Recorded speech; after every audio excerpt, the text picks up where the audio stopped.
The fluorescent lights of the university library hummed, a monotonous soundtrack to the late-night study session. I used to think that guys our age, 18 or 19, were all about parties and hookups, their lives a whirlwind of fleeting encounters.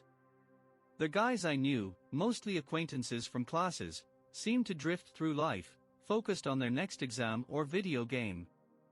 But then, I, 18, met a classmate named Liam, and that misconception unraveled with every shared glance, every hushed conversation, every unspoken word that vibrated between us. It was a particularly dreary Wednesday evening. The library was dimly lit, and mostly empty, a stark contrast to the bustling campus during the day. Everything about Liam seemed composed, his neatly folded clothes, his perfectly tousled light brown hair, the way he moved with an economy of motion as he organized his books on the table. It wasn't until he started to write that I noticed something more. He was scribbling away in his notebook with the practiced ease of someone who had done it 1,000 times when our eyes met. The fleeting connection wasn't awkward, it was like a silent acknowledgement. He had kind, inviting blue eyes that lingered a little longer than a casual passing glance dictated. At first, I didn't think much of it, just a friendly gesture on a stressful night of study, but something about the way his gaze lingered, the faint smile playing on his lips, stuck with me. It wasn't just politeness, it was a spark, a kind of recognition I understood deeply. For the next hour, I found myself stealing glances at him. Sometimes he was reading, other times he was sketching something in his notebook, his movements precise and graceful. The longer I observed him, the more I was drawn to his quiet confidence. There was something deeply alluring about his calm demeanor and the subtle intensity he carried. As the clock ticked towards closing time, casting long shadows across the room, I noticed him again. He was gathering his things, checking his backpack, when he paused beside my table. For a moment, his eyes met mine, and there was a flicker of something, a shared understanding, a silent question. Instead of looking away, I decided to act. "Excuse me," I called out, my voice breaking the quiet of the room. He hesitated before turning towards me, a hint of surprise in his expression. "Is everything okay?" he asked, his voice low and smooth like the murmur of a quiet stream. "I was just wondering if you knew where the best coffee on campus is," I asked, my voice a little too casual, my cheeks flushed. He smiled, a real smile that made the corners of his eyes crinkle. "I might," he replied, "but I could probably be persuaded to share if you ask nicely enough." His tone was teasing, but warm. "Please," I offered with a grin. He laughed quietly, the sound light and genuine. "All right," he said, grabbing his bag. As we walked out, our arms brushed, a small spark that seemed to jump between us. He hesitated before moving away, a lingering glance that spoke volumes. For a while, neither of us spoke. The silence wasn't uncomfortable, it was charged, like we both knew there was more to this than a simple question about coffee. I finally broke the quiet, long night. I asked, nodding towards the library. He chuckled, a low sound that was laced with a hint of exhaustion. "It is," he agreed, but the library was mostly quiet. "I try to be," I said, a smile playing on my lips. "You are," he said, his eyes searching mine. "You're the first person to ask for a coffee recommendation with such charm." His words hung in the air, heavy and unfiltered. I wasn't sure what to say, so I stayed quiet, letting him continue if he wanted. "I've been coming here to study for a while," he added after a moment, "and sometimes it all starts to feel the same." "I think everyone feels that way at some point," I said finally, my voice soft. "We get so caught up in what we do that we forget to ask what we really want." Liam turned to look at me, his eyes searching mine. For a moment, I wondered if I'd said too much, but then he nodded, a small smile tugging at the corner of his mouth. "You're perceptive for someone so quiet," he said, his tone teasing but warm. I laughed lightly, shaking my head. "Or maybe I just see what you're projecting."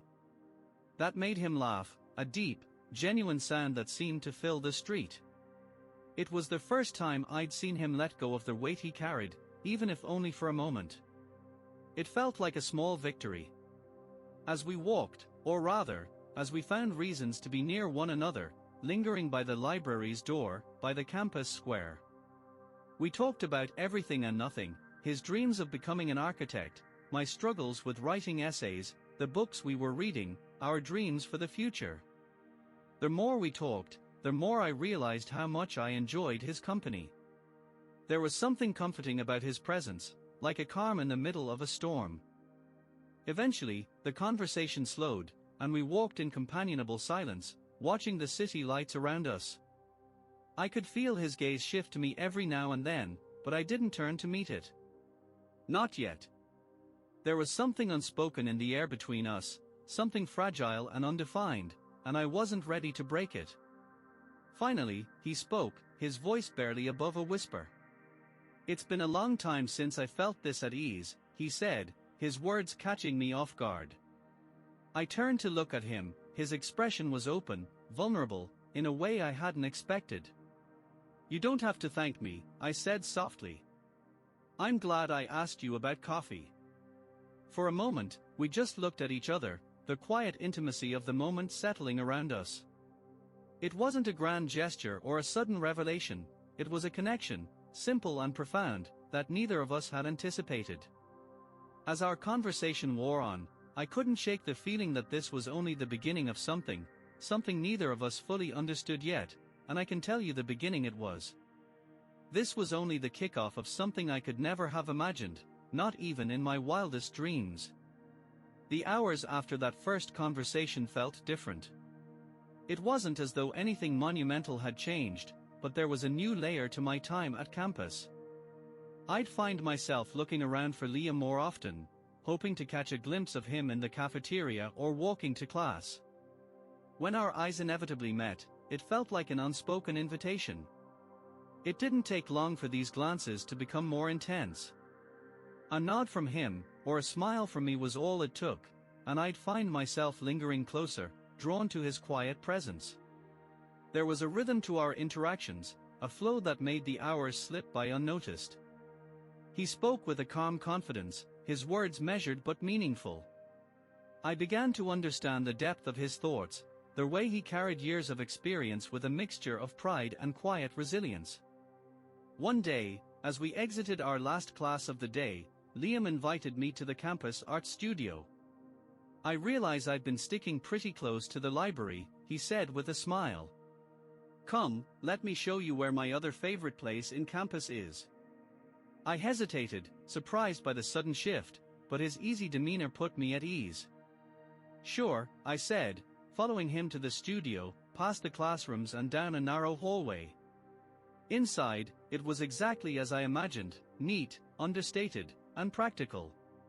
There was a faint scent of paint and clay lingering in the air, mixing with the faint traces of cologne that clung to him. It felt lived in, comfortable, a stark contrast to the often sterile atmosphere of the classrooms. "Sketchbook?" he asked, gesturing towards a table with art supplies. "Why not?" I replied, settling onto a nearby stool. He pulled 2 sketchbooks and a handful of pencils, handing one of each to me.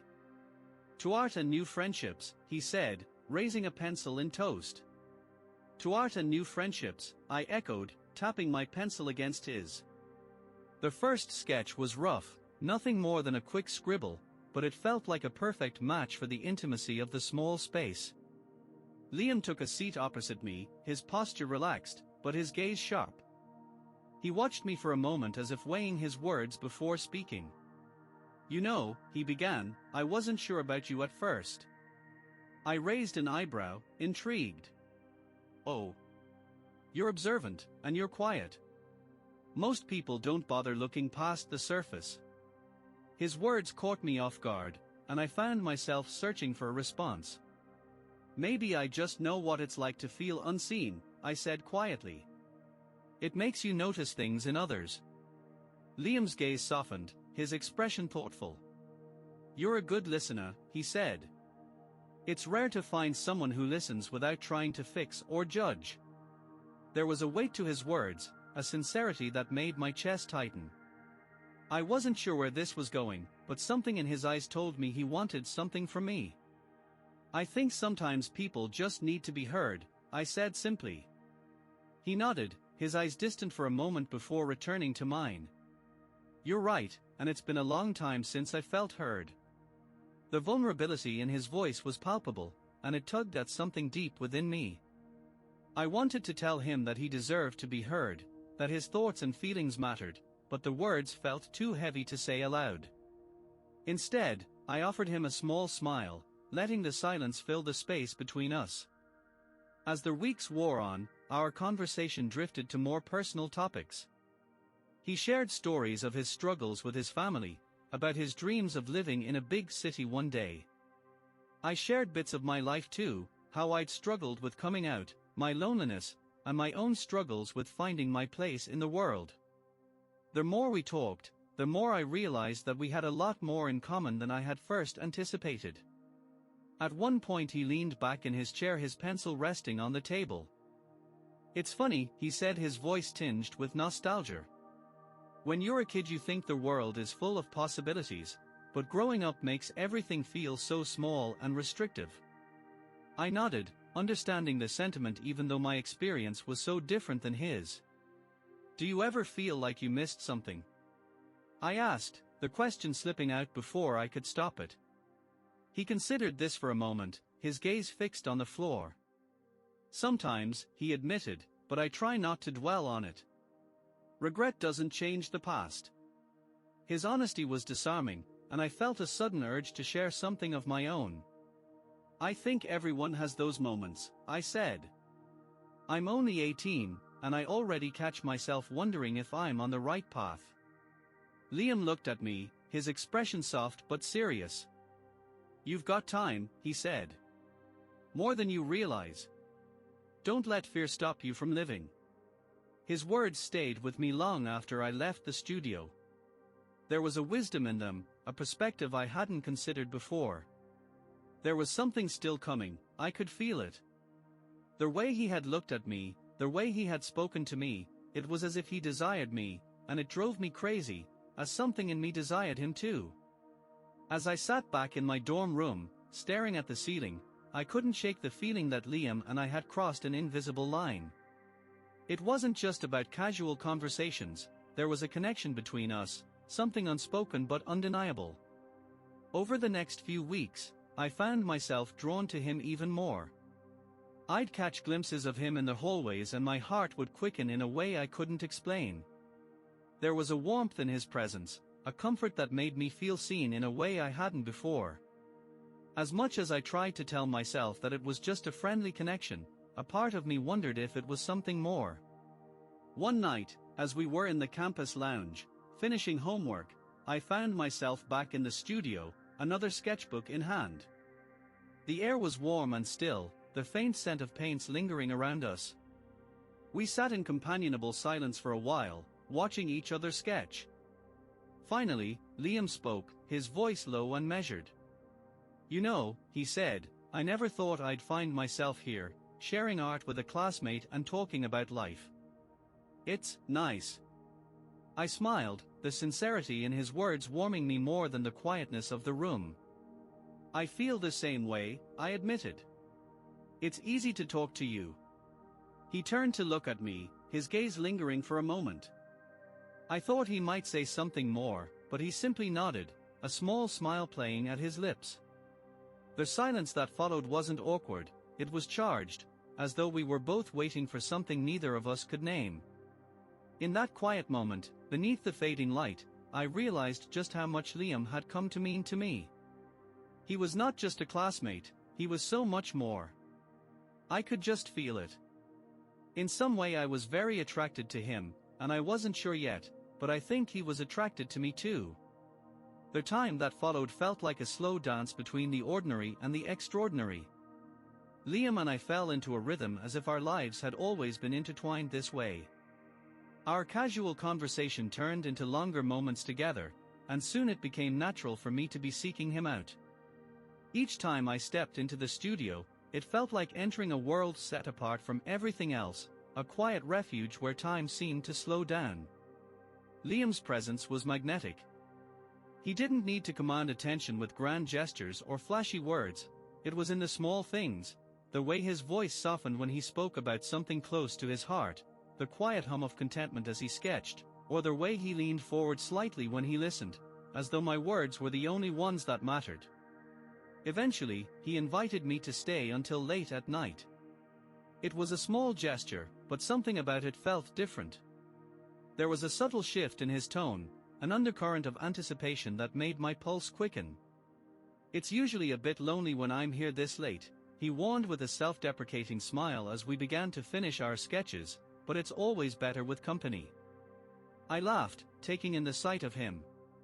He wore a relaxed look, not just a professional one. The air felt charged, and completely disarming. "This is a very generous offer," I said, taking a seat beside him.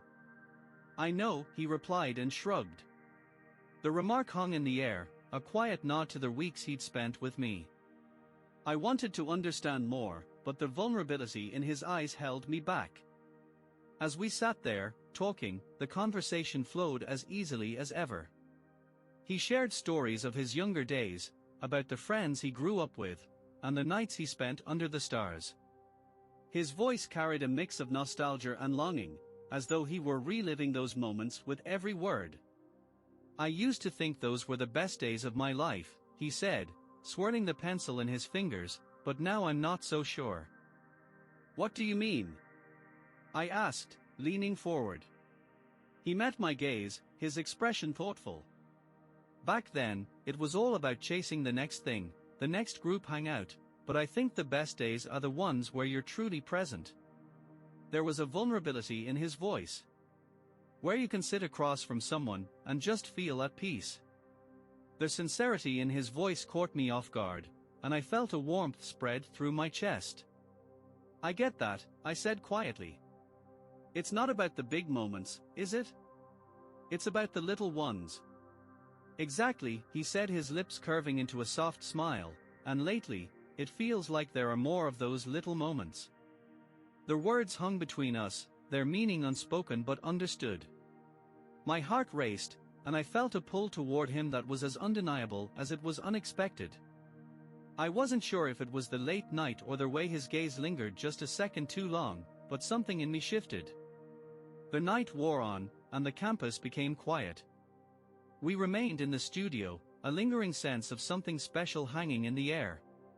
"This has been different," Liam said, his voice low. "Thank you." "You don't have to thank me," I said, my voice softer than I intended. "You made it easy." He chuckled softly, the sound warm and genuine. "You make it easy too." The moment stretched between us, the silence thick with unspoken emotions. I could feel the tension in the air, the magnetic pull that seemed to draw us closer with every passing second. Then, without thinking, I reached out, letting my fingers brush against his.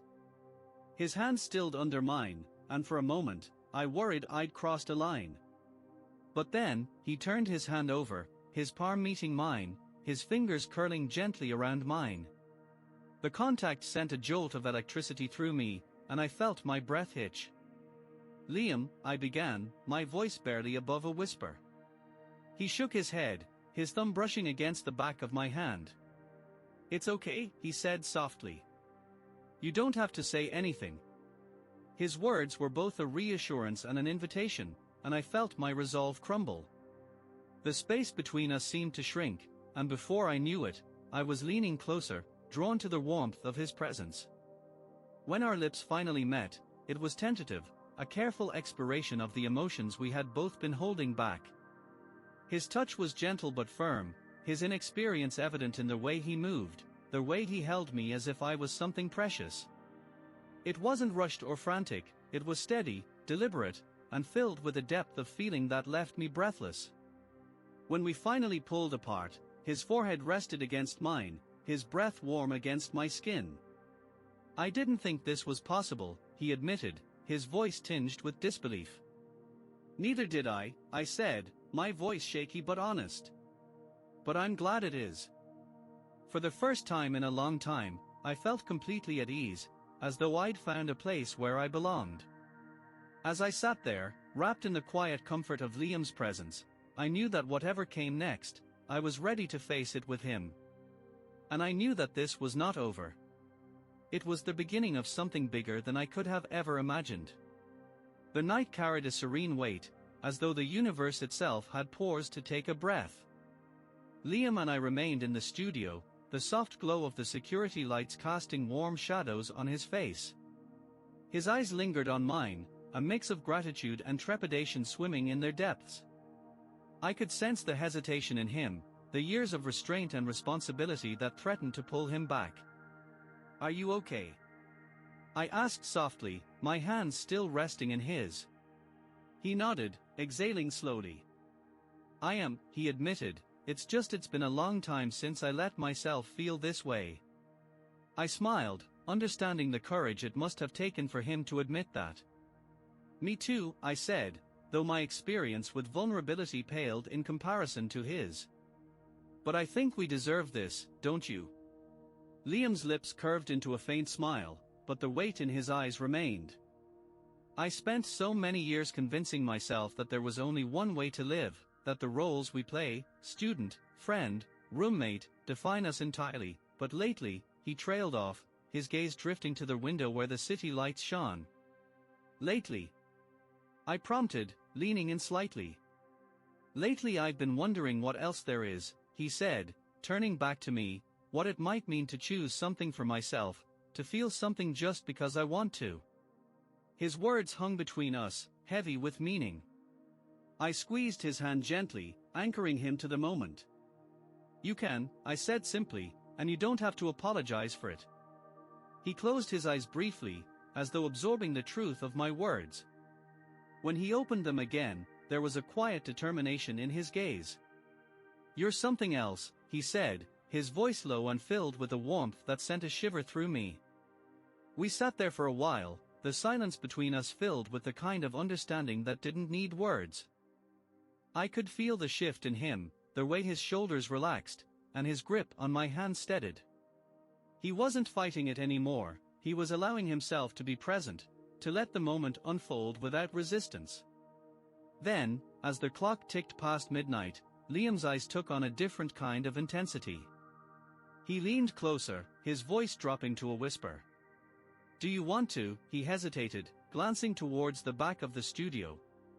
I felt a jolt of adrenaline shoot through me. The idea was reckless, impulsive, but it was impossible to ignore the desire that was building between us. "Yes," I said, my voice just as low, "I do." He stood, tugging me gently by the hand.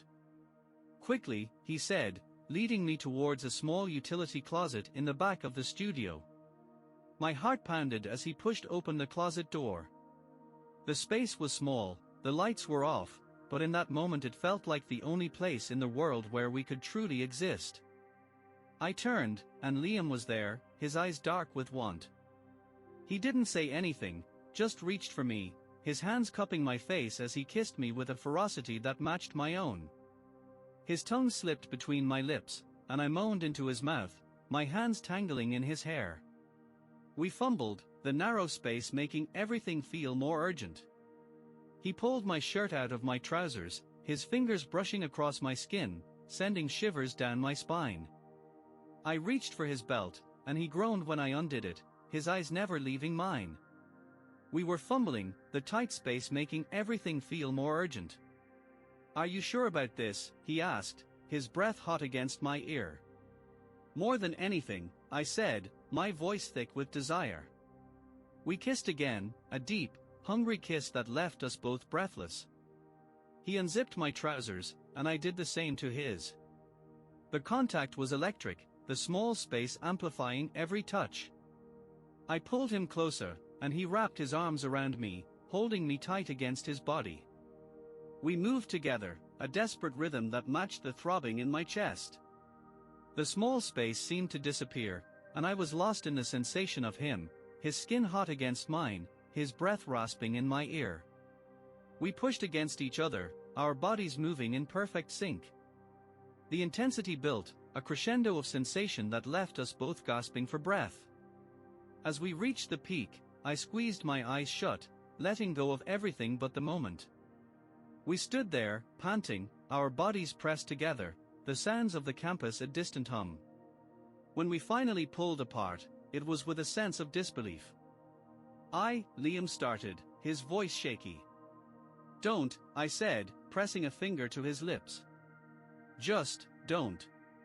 We stayed like that for a few minutes, the small space holding our secret. Then, with a last lingering look, we straightened our clothes, and stepped back into the real world. As we made our way out of the studio, I felt as if the world had shifted on its axis. I knew that whatever came next, I was ready to face it with him. And I knew that this was not over. It was the beginning of something bigger than I could have ever imagined. The morning light filtered softly through the studio's windows, casting a golden hue over the art supplies. I woke to the quiet sounds of the campus, my head resting against Liam's chest, his arms still draped around me, his breathing deep and even, a peaceful rhythm that made the world feel safe.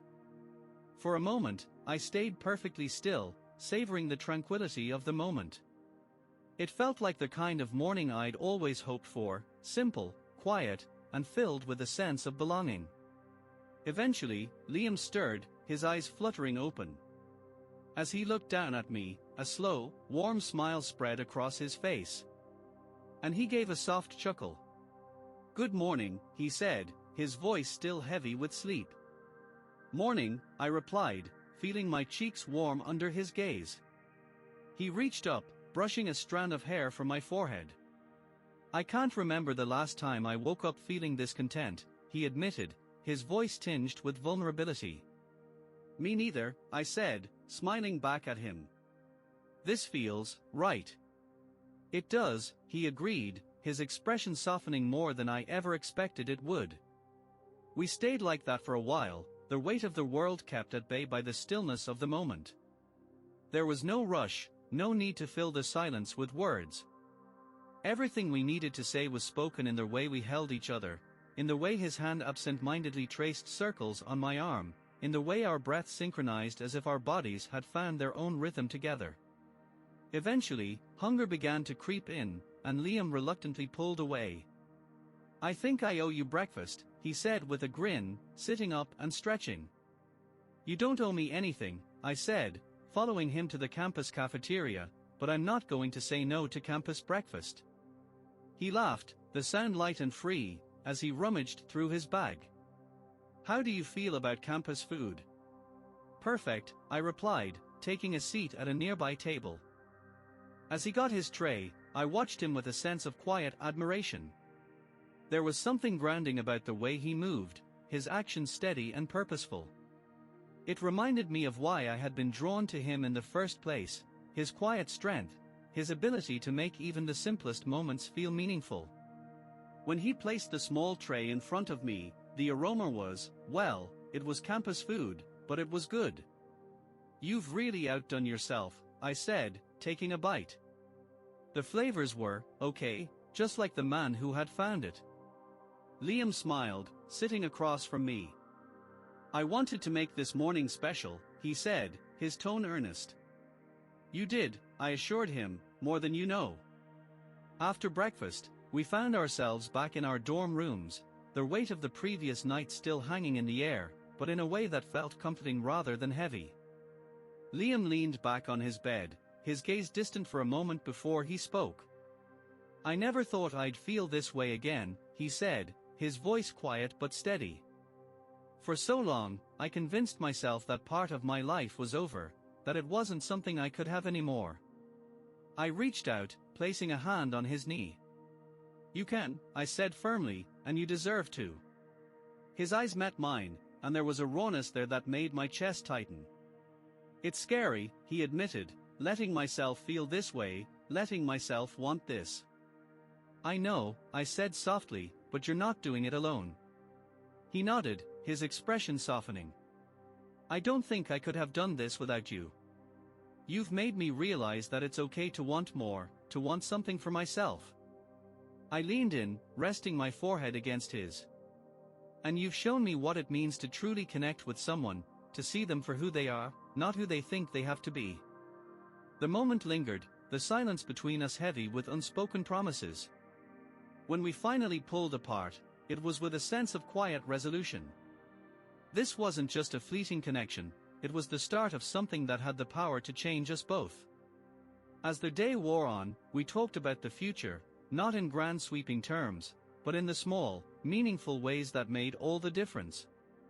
We spoke of shared meals at the campus, lazy afternoons at the park, and the kind of companionship that made even the most ordinary moment feel extraordinary.